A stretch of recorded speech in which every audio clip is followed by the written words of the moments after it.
if you guys know what really happened to your people, you hold somebody responsible, and that person, you know who that person is.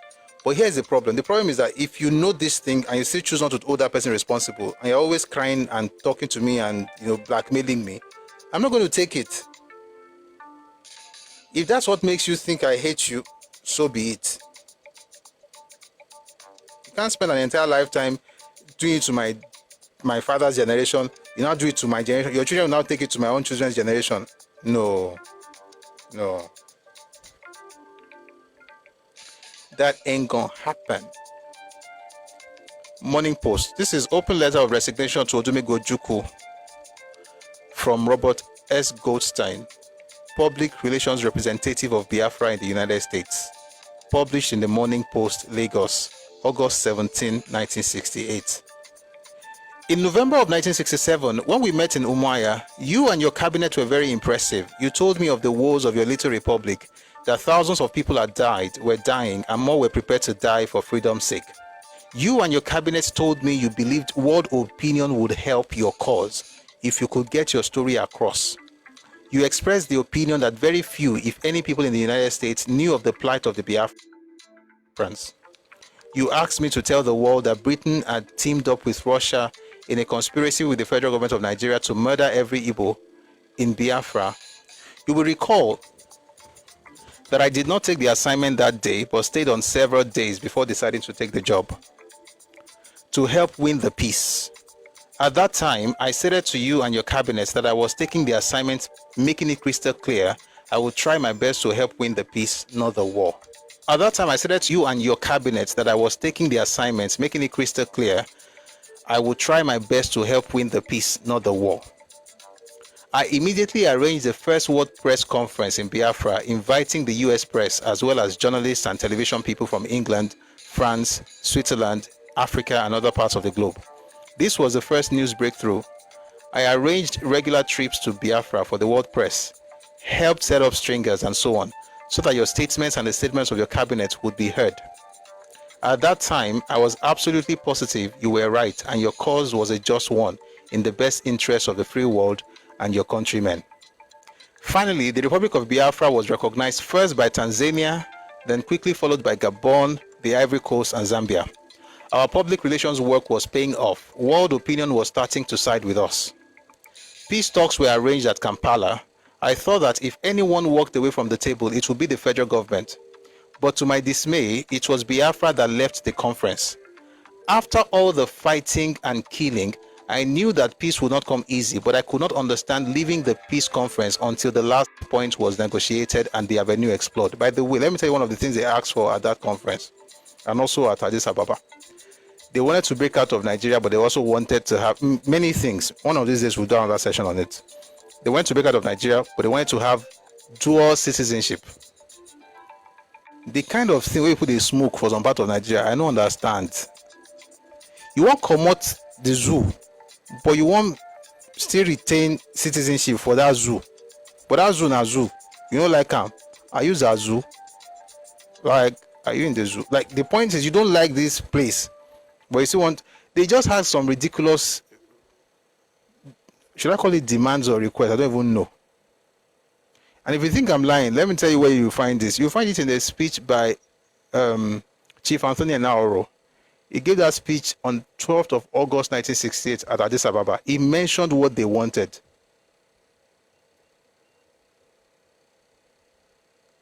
See, there's no way you read the little things that I have read in my life and you think that people should just come around and gaslight you and you just allow it.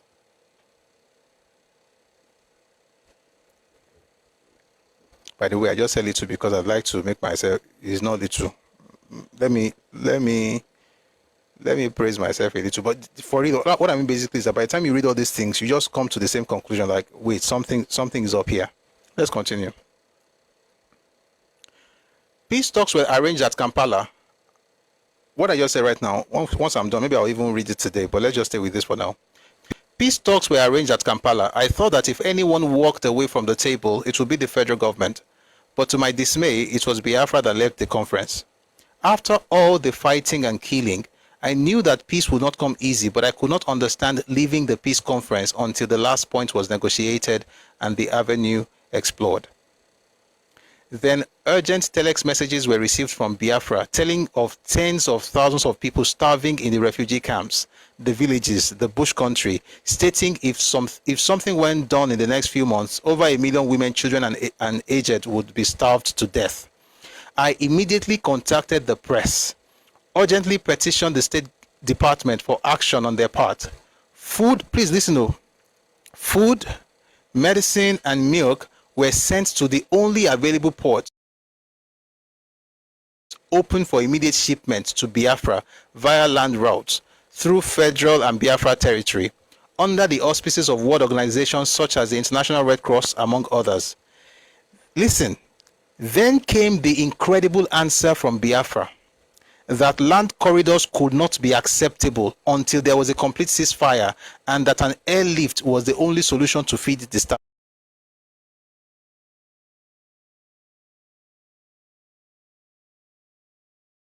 Your people are dying. You have free food. You are telling them, don't bring and come through land. Look for aeroplane. Chief, that speech is not a book. It's a speech. You find it in the Nigerian archives. You also find it in Crisis and Conflict in Nigeria, Volume 2. Volume 2. You'll see it there. I'll read it once I'm done. Then came the incredible answer from Biafra that land corridors could not be acceptable until there was a complete ceasefire, and that an airlift was the only solution to feed the starving. Let me stop here for a second and quickly explain something about this food starving thing that I was talking about. There was an interview that was granted in 1983 by Papa, Chief Awolowo, and he mentioned some of these things. When there were 2 reasons they had issue with food. In fact, 3, I would say. Number 1, food was coming in through International Red Cross, Caritas, church organizations. They were taking food in. But 2 things happened. Number 1, food was being diverted to the soldiers. And there's something you would, if your parents, if your grandfather, like everybody say, my father told me, my daughter told me, if your father was a lecturer, a teacher, a doctor, a pharmacist, an architect, a soldier, anybody that was useful to Ojukwu, not one of them had issues with starvation. My question to you is that where do you think that food came from? I feel like reading that Awolowo's letter because it will help you understand this. But going back to that book by that letter by Robert Goldstein, I want to read something to you from Papa. When we are done with this thing, two things will happen. Number 1, we'll find healing as a country and move on. Number 2, if people don't want to heal, at least the rest of us, nobody will blackmail us with anything again in this life. And nobody will blackmail our children. If that is done, I would have succeeded. At least on this matter. I'm accused of starving the Igbos. I did nothing of the sort. You know, shortly after the liberation of these places, Calabar, Enugu, and, by the way, this is Papa, Calabar, Enugu, and Port Harcourt, I decided to pay a visit. There are certain things which I knew which you don't know, which I don't want to say here now. When I write my reminiscences in the future, I will do so. By the way, if you ever find any book by Awolowo, if you find that book, just buy it. Don't check the content, just buy. When you get home, go and read it. You will know, you will now discover whether you like it or not. If you find any book by Papa, buy. Don't worry, that's what I tell myself, so I'm just telling you too. There are certain things which I knew which you don't know, which I don't want to say here now. When I write my reminiscences in the future, I will do so. Some of the soldiers were not truthful with us. They didn't tell us correct stories and so on. I wanted to be there and see things for myself. Bear in mind that Gowon himself did not go there at that time. It was after the war was over that he donned himself up in various military dresses, Air Force dress, Army dress, and so on, and went to the war-torn areas. But I went, and some people tried to frighten me out of my goal by saying that Adekunle was my enemy and was going to see to it that I never returned from the place. So I went. But when I went, what did I see? I saw the Kwashiorkor victims. If you see a Kwashiorkor victim, you never like war to be waged. Terrible sight in Enugu, in Port Harcourt, not many in Calabar, but mainly in Enugu and Port Harcourt. Then I inquired what happened to the food we were sending to the civilians. Listen. Please listen. This is the man they always try to vilify. It says, what happened to the food that we were sending through? The federal government was sending food through. By the way, let me quickly say something. Nobody owes anybody food during war. We are fighting. It's a war. You must have had a plan for feeding your people before you went to war. It's a war. We are not here for fellowship. But even then, the federal government of Nigeria was still sending food to the Igbos. Why? Because they said they were Nigerians. They were sending food through Red Cross and Caritas. But what happened was that, listen, I was going to tell you earlier, but I don't want to tell you. I won't make you hear from Papa. We were sending food through the Red Cross and Caritas to them. But what happened was that the vehicles carrying the food were always ambushed by the rebel soldiers. That's what I discovered. And the food would then be taken to the soldiers to feed them. And so they were able to continue to fight. And I said that was a very dangerous policy. We didn't intend the food for soldiers. But who will go behind the line to stop the soldiers from ambushing the vehicles that were carrying the food? And as long as soldiers were fed, the war will continue and we will continue to suffer. And those who didn't go to the place to see things as I did, you remember that all the big guns, all the soldiers in Biafra army looked good. They looked all well fed after the war. It is only the mass of the people that suffered kwashoko. You won't hear of a single lawyer, a single doctor, a single architect who suffered from kwashoko. None of their children either. So they waylaid the foods, they ambushed the vehicles and took the foods to their friends and to their collaborators and to their children, and the masses were suffering. So I decided to stop sending the food there. In the process, the civilians would suffer, but the soldiers will suffer most.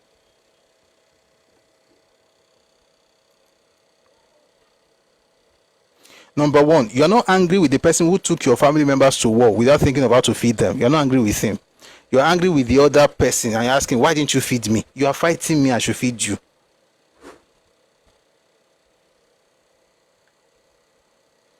We don't tell ourselves the truth in Nigeria. That's the problem. Let's go back to the letter by Goldstein. So the first thing is that they were diverting food. The second thing is the reason for Ojukwu saying don't bring food through land corridors. There's a document I want to recommend. Two, actually. There's Oxfam report, and then there's one from ICRC. And then there's another one. There's the answered, the debate of the House of Commons.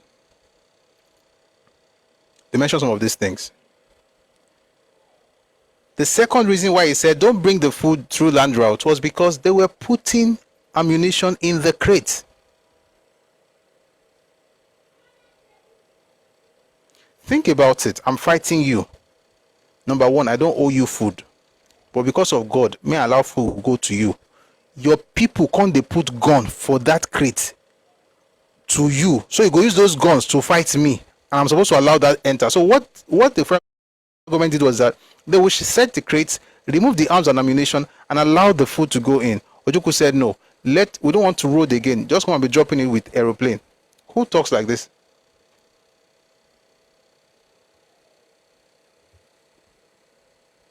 Meanwhile, I read there's this book. Part of it is even inside there was a country. Ojukwu's kids are well fed. And that's why I feel sorry for people who are angry with me and who say, oh, you hate us. Your leaders' children were well fed. It was your grandparents that were hungry.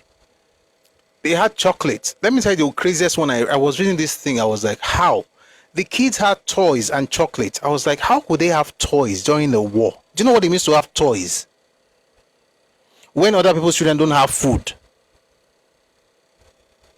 Have you ever asked yourself, how did my leader's children have toys and chocolates and snacks?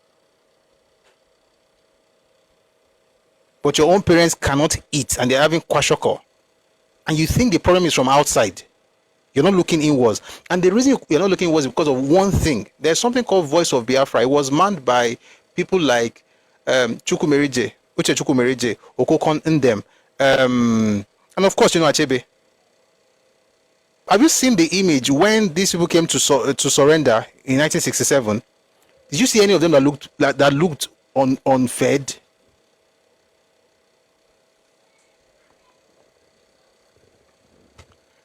If after growing up, you still decide to hold on to the lies that came from Voice of Biafra, which is, I mean, the new Kini is now Radio Biafra. If you hold on to it, listen, you can do that. It's your right. But I don't have to believe your nonsense. Somebody wrote, especially the elites in the academy, the elite, there's a book by Ken Saro-Wiwa. It's called On a Darkling Plane. Do you know that this same elites you mentioned right now in Osuka were planning on how to bomb University of Ibadan? And as a matter of fact, they caught people trying to bomb University of Ibadan, just as they caught them trying to bomb some parts of Lagos. And some people actually bombed Federal Palace Hotel in '66, long before the war started. They bombed Federal Palace Hotel. They bombed Federal Palace Hotel. They bombed Ore Bridge. Igbo engineers in Nepal, in Kaduna, were going to bomb that place and bomb the stadium. They bombed Casino Hotel in Yaba. Guys, if you know what happened from your end, you just relax. But you know what? After I'm done with this whole cool thing, I think I'm going to revisit that war. But let's get back to this letter. Casino Cinema. Yeah, no, Alagomeji, thank you. Let's go back to this.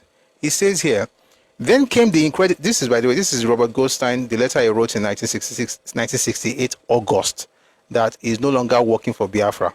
Then came the incredible answer from Biafra that land corridors could not be acceptable until there was a complete ceasefire, and that an airlift was the only solution to feed the starving.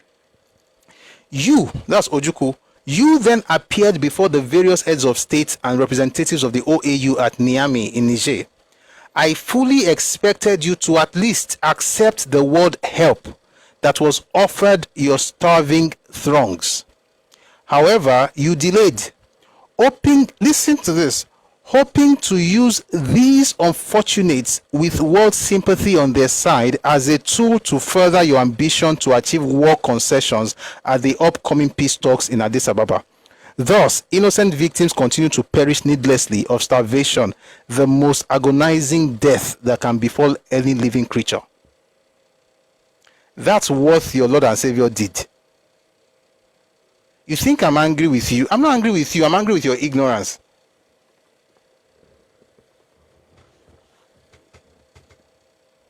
This was incredible to me. I am now convinced that I have been used by you and your cabinet to help in military adventures of your origin, using your starving hordes as hostages to negotiate a victory. If at some later date, following the issuance of this letter, you do concede to allow a messy land corridor, would you expect me to agree to espouse before the world press the incredible delay of your decision? What explanation could I honestly give for the needless prolongation of this horror?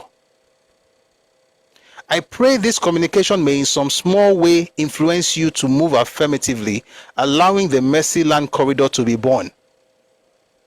It is inconceivable to me that you would stop the feeding of thousands of your countrymen under auspices of world organizations such as the International Red Cross, World Council of Churches, and many more, via a land corridor, which is the only practical way to bring in food to help at this time. It is inconceivable to me that men of good faith would try to twist world opinion in such a manner as to deceive people into believing that the starvation and hunger that is consuming Biafra is a plot of Britain, Nigeria, and others to commit genocide. I cannot in all conscience serve you any longer, nor can I be a party to suppressing the fact that your starving thousands have the food, medicine, and milk available to them. It can and is ready to be delivered through international organizations to you. Only your constant refusal has stopped its delivery.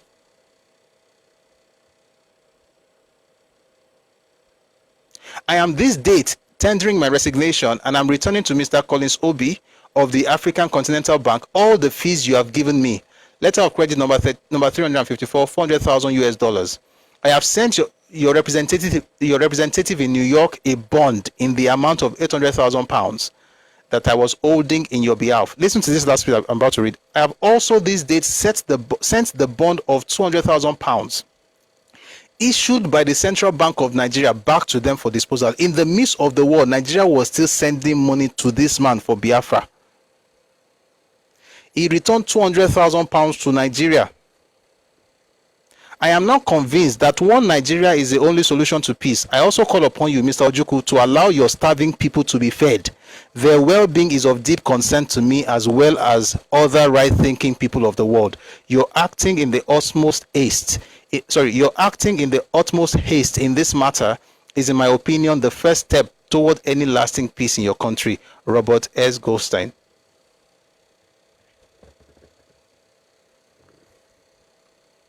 This was what happened. This letter is in the public space. It was published in Morning Post, August 17, 1968. But guess what Ojukwu did? Ojukwu got his men. Let me give you one crazy part. Okokon in them went on Radio Biafra, or Voice of Biafra, whatever they called it at the time, to tell the people that the food that Awolowo was sending to them was poisoned. Guess what? He was eating that food. And I've mentioned it several times. Those people, they perfected the work of propagandization. And I'm not surprised. So when we talk and people say, oh, I don't hate you. It's just that you don't know your enemy. And that's why you think I'm the one who hates you. I don't hate you.